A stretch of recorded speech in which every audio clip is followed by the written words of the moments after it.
Love him or hate him, you gotta admit, the guy has made news fun again. Trump just pulled off something really big, and unfortunately, because of all the chaos going on up there in Minneapolis and another guy getting shot up there, the news is missing it, and it's really too bad. This is too big to miss, too big to fail. Welcome back to another episode of What They Don't Say. I'm the host, Fred Lynn. You're not going to believe what's going on with this UN. Musk is involved now, too. Trump just really gutted those guys. He got fed up and he pulled all of the power off of them.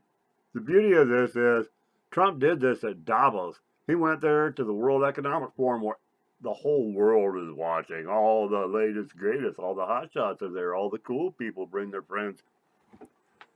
It's so important that Gavin Newsom even tried to crash it. That didn't work out. But Trump introduced this plan to the world, and it's already been underway. The guy already has the logo done. I mean, come on. This is not just the beginning steps. The plan is already made. Not only did he have the logo and the themes and the booklets on it, he already has member countries who have agreed to participate. All of them have kept it quiet up to this point. But let's not get ahead of ourselves here. We got to get back to what this means for the UN. We've known all along that Trump didn't think very much of them, but heck, decades ago, there were signs along the highway in the city I grew up in. Get out of the UN, get the UN out. This was like back in the 80s, okay? People have wanted out of the UN. They wanted the UN out of America because they're a bunch of crooks. We've known for a long time they basically exist to fleece America. No one else ever paid up for their end of it. And all they do is complain about how bad America is and how we should do more. And we give them all this money. And all the Republicans and Democrat presidents alike, they all throw money at them and act like they're some kind of exalted superior body that has to be funded because they're really the salt of the earth and kumbaya brotherhood. Well, I'll tell you, that kumbaya brotherhood has cost us billions with nothing in return. The problem with the UN is they just don't do anything. Every time they have a program that's actually functional, like all these food trucks that go to Africa and the ones that went to Gaza and all that, the only reason it's functional is because they've got a way to skim. But now the UN doesn't even have a clean front business. They do nothing but skim. They're thieves. But this one here really takes the cake. Have you ever heard of Abikar Dahir Osman? That's this guy right here.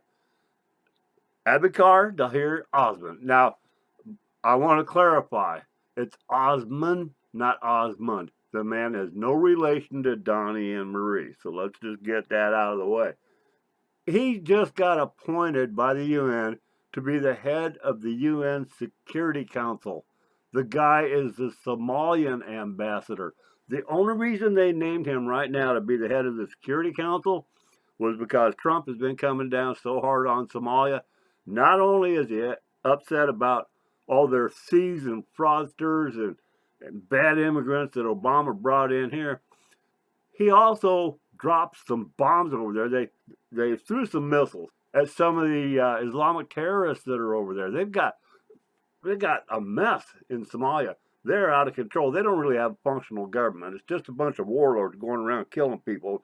They got all the guns and everything, but they really love their machetes. They'd rather just chop somebody up because I don't know, that's more personal.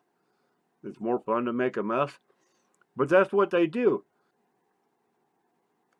People are saying the Somalians that are in Minnesota are all Joe Biden's fault for having an open border. No, this was Obama that brought these people in. He brought in a lot of Somalians and Sudanese. All of them got planted here in America in Republican congressional districts.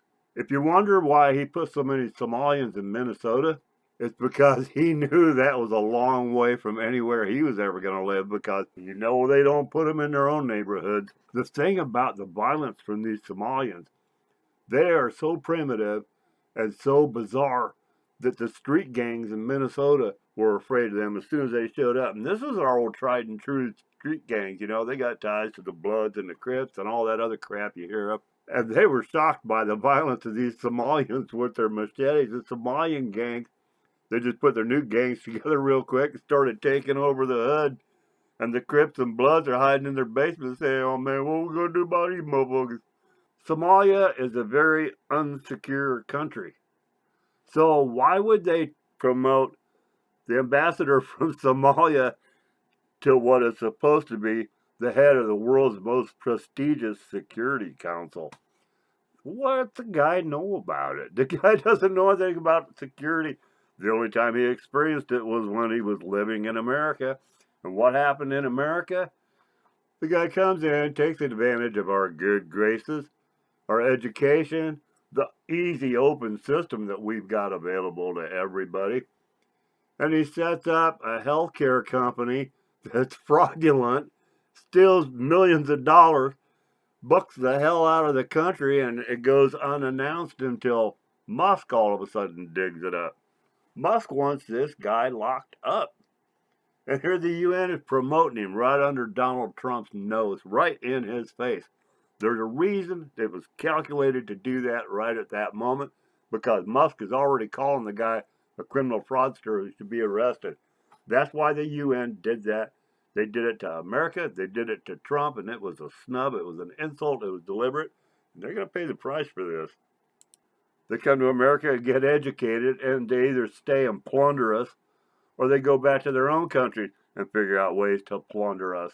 Why are we educating people just so that they're smart enough to rip us off? Anyway, this guy winds up as the UN ambassador, I suppose because he can speak English and he has a few Western suits. Those guys don't dress like that at home, okay? At home, they wear, the little robes and the bright colored things and the little round hats with all the rainbow colors and stuff on them, okay? But then they get to the Security Council and the guy looks like a military commander of some kind. The guy was in Ohio for a while. And while he was there, he had a healthcare company. Now, I haven't found the name of the healthcare company. It doesn't really matter to me. I gave a cursory look for it, didn't see it anywhere. But Elon Musk is the one that brought that up. Elon Musk and his USAID, well, his Doge program, he went right after the UN and found that USAID mess where they stole billions and hundreds of billions of dollars through USAID. One of the reasons he got mad and quit the Doge thing early, instead of going 18 months, was because nothing happened to the people, just like we're all getting kind of sick of with all the crime that's found in America. Musk got mad and quit. Nobody goes to jail for this stuff. Nobody even gets charged. So Musk knows that this guy committed fraud in a healthcare scheme here in America, and then he took off and ran back to, he's probably multi-millionaire. You can bet he is. Just like all the rest of Somalians that have come to America in their grief and pain. So what does Somalia do? They make him the UN ambassador, and the UN promotes him. That is an absolute dig at Trump. So what does Trump do? He's had it in his head for quite a while. He's been thinking about it. Now he pulled the trigger. What Trump did, he started his board of peace. Because what the heck? The UN doesn't bring any peace to anything anyway. That was the whole purpose of the UN. They were supposed to prevent wars. They never show up when we're having one. All they do is after someone else gets in there, the UN says, hey, we'll provide some aid because of their scamming procedures. They have the scam game down, okay?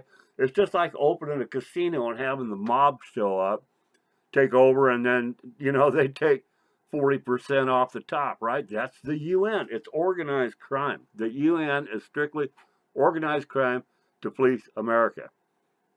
That's all they exist for. They shouldn't be here. I'll tell you what, if the UN was serious, why wouldn't they be in a part of the world where they're needed just to show that their commitment?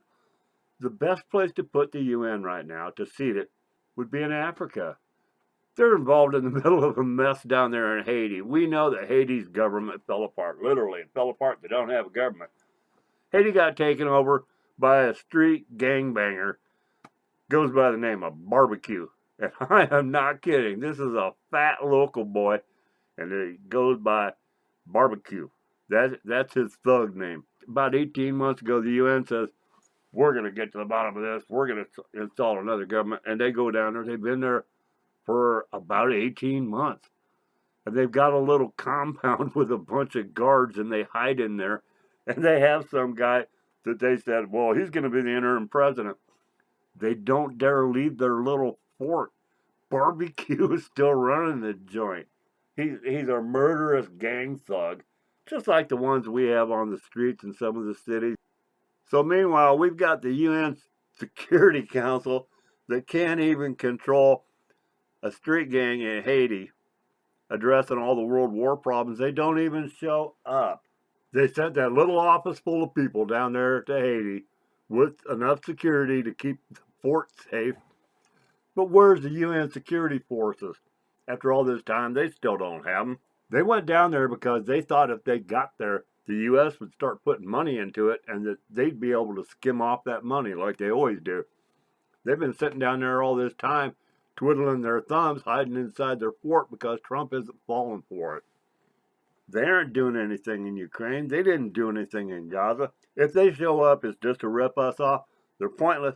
So Trump has his new Board of Peace. And this Board of Peace will exist just to prevent wars. I mean, what else do you really need the UN for? Every country can donate in a crisis, right? We don't need the UN anymore. If they're not stopping wars, if they're not preventing wars, if they're not solving wars that flare up, we don't need the UN. So Trump has this Board of Peace. If you want to be a permanent member, you got to pay $1 billion. Boom, you're in. So far, he's got, 22, 25 countries committed. About another 20, 25 that are considering it. France, Norway, and Sweden, of course, have said they won't do it. They said they won't do it because it takes too much power from the United Nations. Well, what good does it do for them to have power when they don't use it? Power to do what? Are these guys all getting kickbacks from the UN? That's no reason. But then again, as a European country, they don't want to see Trump get any more power than he's already got. He's already kicking their asses around. They have to lick his boots, and they don't like it. They don't want him to get any more. They don't want America any stronger than it already is. But the Board of Peace is going to solve the problems of war when they come up, war and conflicts. They're going to get in there and negotiate. They're going to knock heads, pull the two sides together. About 20, 25 countries are already signed up, committed to $1 billion. But when these countries start giving their $1 billion to the Board of Peace, they're not going to want to give anything to UN. For what? What good would that do? If they want to donate in a crisis, they can donate directly themselves. They don't need the UN. Nobody needs the UN anymore. This is the beginning of the end of the UN because they're just ineffective. Why pay them? We shouldn't be giving them anything. Trump says that he's going to transition it and the UN will be in a supporting role. Now, this is the beginning of the end. Trump isn't saying it's the beginning of the end because he's still trying to sell this thing. We got France, Norway, and Sweden already complaining about it would take too much strength away from the UN. That's why Trump won't say it's going to replace it, because there's people that feel that way. Trump's been in business for a long time. He's acutely aware of the fact that redundancy is something that wastes an incredible amount of money in business and government.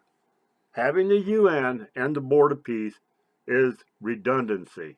There's no reason to fund the UN if you're also funding the Board of Peace that is actually doing something. Trump's aware of that. He knows that he just killed off the UN. This is going to be a slow, painful death for them, but get ready to watch it because it's coming. This is the kind of administrative death they call withering on the vine. That's what's going to happen. They're going to get bled out. Their soil's going to go dry. Nobody's going to keep feeding money to the roots of them. They're pointless. We don't need them. God bless Trump. I hope he pulls this off because it's looking pretty good. The UN has already relegated itself to a position of uselessness.